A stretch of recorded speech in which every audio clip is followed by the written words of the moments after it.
October মোড়ের ভিতরে যে রাস্তাটা গেছে অক্টোবর মোড়ের, সেই রাস্তাতে মোড়ের আগে দেখছি আমাদের ভাইরা দাঁড়িয়ে আছে। যখন রিক্সা নিয়ে যে ওই মোড়ে দাঁড়ালাম, আমি এবং সেই শিক্ষক ছিলাম কারফিউ ভাঙ্গার প্রথম ব্যক্তি। এখন অনেকে কৃতিত্ব দিতে চায়, বড় বড় পদের দাবি করে। এর মধ্যে অনেকে আছে যারা 5 তারিখ 2টার পরের যোদ্ধা। সম্মানিত ভাইরা, 5 তারিখে তালাইমারি মোড় থেকে যখন আমাদের মিছিল সাহেব বাজারের দিকে এগিয়ে যাচ্ছিল, ঠিক গণপাড়া মোড়ে স্বচ্ছতার সামনে নারকীয় হত্যাকাণ্ড ঘটে। নির্মমভাবে আহত হয়ে পরবর্তীতে শহীদ হন আলী রায়হান। সাকিব আঞ্জুম শাহাদত বরণ করে। সেই আন্দোলন একজন শিক্ষক হিসাবে ছাত্রদের সাথে থেকে, জনতার সাথে থেকে একদম দেখার সুযোগ হয়েছিল। হয়তো আমার ফেসবুক ঘাটলে সে ছবি পাবেন না, অনেকের ফেসবুক ওয়ালে বিপ্লব পরবর্তী স্বার্থ অন্বেষণের জন্য ছবি পাবেন।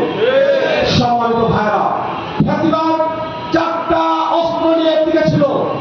ফ্যাসিবাদের 4টা অস্ত্রের প্রথম অস্ত্র ছিল তারা কথায় কথায় বলতো 71-এর চেতনা। আজকের দিনে পরিষ্কার বলতে চাই, 71-এর স্বাধীনতা লাভ করেছি আমাদের বাপ-দাদার সংগ্রামের বিনিময়ে। 71-এর স্বাধীনতা যুদ্ধে শেখ মুজিবুর রহমান এবং আওয়ামী লীগের কোনো অবদান নেই।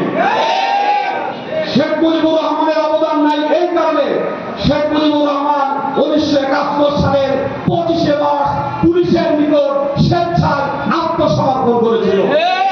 মুক্তি পেয়েছিল স্বাধীনতার পরে 1972 সালের 8ই জানুয়ারি। বাংলাদেশে এসেছিল 1972 সালের 10ই জানুয়ারি। সম্মানিত ভাইরা, আওয়ামী লীগের দ্বিতীয় অস্ত্র ছিল কথায় কথায় রাজাকার বলতো।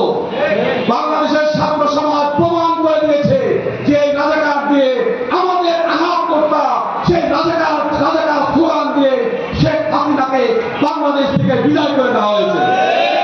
সম্মানিত ভাইরা, আওয়ামী লীগের 3 নম্বর হাতে ছিল একজন ব্যক্তি, বঙ্গবন্ধু। তাকে এমন জায়গায় বসিয়েছিল, নাউজুবিল্লাহ, আল্লাহর উপরে, রাসূলের উপরে তারা বসিয়েছিল।